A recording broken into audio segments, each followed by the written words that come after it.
विक्रम बेताल की कहानी ज्यादा पापी कौन, स्त्री या पुरुष। बेताल ने विक्रमादित्य को अपनी प्रतिज्ञा याद दिलाते हुए अगली कहानी सुनाना प्रारंभ किया। भोगवती नाम की एक नगरी थी। उसमें राजा अमर्त्यसेन राज करता था। उसके पास चिंतामणि नाम का एक पालतू तोता था। एक दिन राजा ने उससे पूछा, हमारा ब्याह किसके साथ होगा। तोते ने कहा, तुम्हारा ब्याह मगध देश के राजा की बेटी चंद्रावती के साथ होगा। राजा ने ज्योतिषियों को बुलाकर पूछा तो उसने भी यही कहा। उधर मगध देश की राजकन्या के पास एक मैना थी। उसका नाम था मदन मंजरी। एक दिन राजकन्या ने उससे पूछा कि मेरा विवाह किसके साथ होगा। तो उसने कह दिया कि भोगवती नगर के राजा अमर्त्यसेन के साथ। देवयोग से कुछ समय बाद दोनों का विवाह हो गया। रानी के साथ उसकी मैना भी आ गई। राजा रानी ने तोता मैना का ब्याह करके उन्हें अपने शयन कक्ष में ही रख लिया। एक दिन की बात है, तोता मैना में बहस हो गई। मैना ने कहा, पुरुष बड़ा पापी, विश्वासघाती और अधर्मी होता है। तोते ने कहा, स्त्री झूठी, लालची और हत्यारी होती है। दोनों का झगड़ा बढ़ गया तो राजा ने उनसे कहा, क्या बात है, तुम आपस में लड़ते क्यों हो। मैना ने कहा, महाराज, पुरुष बड़े बुरे होते हैं। इसके बाद मैना ने एक कहानी सुनाई। इलापुर नगर में महाधन नाम का एक सेठ रहा करता था। विवाह के बहुत दिनों के बाद उसके घर एक लड़का पैदा हुआ। सेठ ने उसका बड़ी अच्छी तरह से लालन पालन किया, पर लड़का बड़ा होकर जुआ खेलने लगा। इस बीच सेठ मर गया। लड़के ने अपना सारा धन जुए में खो दिया। जब पास में कुछ ना बचा तो वह नगर छोड़कर चंद्रपुरी नामक नगरी में जा पहुंचा। वहां हेमगुप्त नाम का एक साहूकार रहता था। उसके पास जाकर उसने अपने पिता का परिचय दिया और कहा कि मैं जहाज लेकर सौदागिरी करने गया था, माल बेचा, धन कमाया, लेकिन लौटते में समुद्र में ऐसा तूफान आया कि जहाज डूब गया और मैं जैसे तैसे बचकर यहाँ आ गया। उस सेठ की एक लड़की थी, रत्नावती। सेठ को बड़ी खुशी हुई कि घर बैठे इतना अच्छा लड़का मिल गया। उसने उस लड़के को अपने घर में रख लिया और कुछ दिन बाद उसने उससे अपनी लड़की का विवाह कर दिया। दोनों वहीं रहने लगे। अंत में एक दिन वहाँ से विदा हुए। सेठ ने बहुत सा धन दिया और एक दासी को उनके साथ भेज दिया। रास्ते में एक जंगल पड़ता था। वहाँ आकर लड़के ने स्त्री से कहा, यह बहुत डर है, तुम अपने गहने उतारकर मेरी कमर में बांध दो। लड़की ने ऐसा ही किया।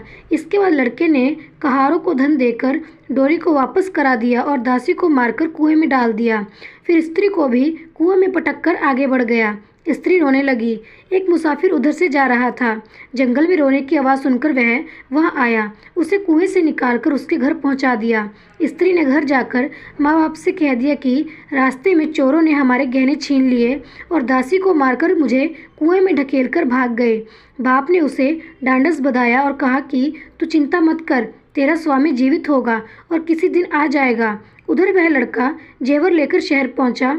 उसे तो जुए की लत लगी थी। वह सारे गहने जुए में हार गया। उसकी बुरी हालत हुई तो वह यह बहाना बनाकर कि उसके लड़का हुआ है, फिर अपने ससुराल चला। वहां पहुंचते ही सबसे पहले उसकी स्त्री मिली। वह बड़ी खुश हुई। उसने पति से कहा, आप कोई चिंता ना करें, मैंने यहाँ आकर दूसरी ही बात कही है। जो कहा था वह उसने बता दिया। सेठ अपने जवाई से मिलकर बड़े प्रसन्न हुए और उन्होंने उसे बड़ी अच्छी तरह से घर में रखा। कुछ दिनों बाद एक रोज जब वह लड़की गहने पहने सो रही थी, उसने चुपचाप छुरी से उसे मार डाला और उसके गहने लेकर चंपत हो गया। मैना बोली, महाराज, यह सब मैंने अपनी आंखों से देखा। ऐसा पापी होता है पुरुष। राजा ने तोते से कहा, अब तुम बताओ कि स्त्री क्यों बुरी होती है। इस पर तोते ने यह कहानी सुनाई। कंचनपुर में सागर दत्त नाम का एक सेठ रहता था। उसके शीघ्रदत्त नाम का एक लड़का था। वहाँ से कुछ दूरी पर एक और नगर था, श्री विजयपुर। उसमें सोमदत्त नाम का एक सेठ रहता था। उसकी एक लड़की थी, जयश्री। वह श्रीदत्त को ब्याही थी। ब्याही के बाद श्रीदत्त व्यापार करने प्रदेश चला गया। 12 बरस हो गए और वह न आया तो जयश्री व्याकुल होने लगी। एक दिन वह अपनी अटारी पर खड़ी थी कि एक आदमी उसे दिखाई दिया। उसे देखते ही वह उस पर मोहित हो गई। उसने उसे अपनी सखी के घर बुलवा लिया। रात होते ही वह उस सखी के घर चली जाती और रात भर वहां रहकर दिन निकलने से पहले ही लौट आती। इस तरह बहुत दिन बीत गए। इस बीच एक दिन उसका पति परदेश से लौट आया। स्त्री बड़ी दुखी हुई। अब वह क्या करे। पति हारा थका था। जल्दी ही उसकी आंख लग गई। स्त्री उठकर अपने दोस्त के पास चल गई। रास्ते में एक चोर खड़ा था। वह चोर कौतूहलवश देखने लगा कि स्त्री कहाँ जाती है। धीरे धीरे जयश्री सहेली के मकान पर पहुंची। चोर भी पीछे पीछे गया। संयोग से जयश्री के पुरुष मित्र उस आदमी को सांप ने काट लिया था और वह मरा पड़ा था। जयश्री ने समझा कि वह सो रहा है। वहीं आंगन में पीपल का एक पेड़ था जिस पर एक पिशाच बैठा ये लीला देख रहा था। उसने उस आदमी के मृत शरीर में प्रवेश करके उस स्त्री जयश्री की नाक काट ली और फिर उस आदमी की देह से निकलकर पेड़ पर जा बैठा। स्त्री रोती हुई अपनी सहेली के पास गई। सहेली ने कहा कि तुम अपने पति के पास जाओ और वहां बैठकर रोने लगो। कोई पूछे तो कह देना कि पति ने नाक काट ली है। उसने ऐसा ही किया। उसका रोना सुनकर लोग इकट्ठे हो गए। उसका पति जाग उठा। उसे सारा हाल मालूम हुआ तो वह बड़ा दुखी हुआ। लड़की के बाप ने कोतवाल को खबर दे दी। कोतवाल उन सबको राजा के पास ले गया। लड़की की हालत देखकर राजा को बड़ा गुस्सा आया। उसने कहा, इस आदमी को सूली पर लटका दो।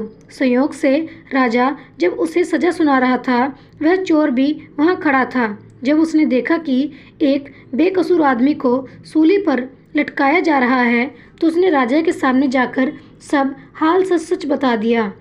बोला, अगर मेरी बात का विश्वास ना हो तो जाकर देख लीजिए। उस आदमी के मुंह में स्त्री की नाक है। राजा ने दिखवाया तो बात सच निकली। इतना कहकर तोता बोला, हे राजा, स्त्रियां ऐसी होती हैं।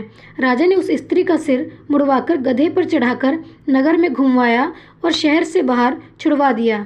यह कहानी सुनकर बेताल बोला, राजा बताओ कि दोनों में ज़्यादा पापी कौन है। राजा विक्रमादित्य ने कहा, स्त्री। बेताल ने पूछा, कैसे। राजा ने कहा, मर्द कैसा ही दुष्ट हो उसे धर्म का थोड़ा बहुत विचार रहता ही है, स्त्री को नहीं रहता, इसलिए वह अधिक पापिन है। राजा के इतना कहते ही बेताल फिर पेड़ पर जा लटका। राजा लौटकर गया और उसे पकड़कर लाया। रास्ते में बेताल ने अगली कहानी सुनाई। तो दोस्तों, आपकी क्या राय है कमेंट बॉक्स में ज़रूर बताइएगा और जाने से पहले मेरे चैनल को लाइक, सब्सक्राइब और शेयर करना मत भूलें। आपका बहुत आभार होगा। मिलते हैं अगली कहानी के साथ। तब तक के लिए सभी दोस्तों को जय सिया राम।